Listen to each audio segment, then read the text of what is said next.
Hello friends, welcome to my channel. তো আজকে আমরা কি শিখবো, একটা পায়ের স্টপ। তো চলো বেশি দেরি না করে ভিডিওটা শুরু করা যাক।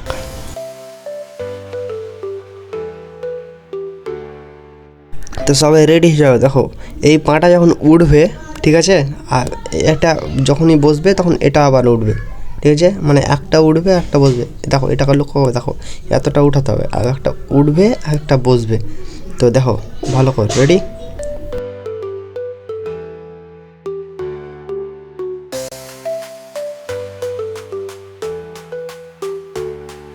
বুঝতে পারলে? দেখো তোমরা একবার ট্রাই করে দেখে নাও, ঠিক আছে। আর না হলে আবারও দেখাচ্ছি। দেখো সামনের দিক থেকে দেখাচ্ছি। দেখো উঠবে আর একটা বসবে, সোজা হিসাব। দেখো উঠবে আর বসবে, বুঝতে পারলে? নিশ্চয়ই বুঝতে পেরেছো। আর যদি না বুঝে থাকো তাহলে আবারও ভিডিওটা দেখে নাও। তো চলো পরের ভিডিওতে আবারও দেখা হবে।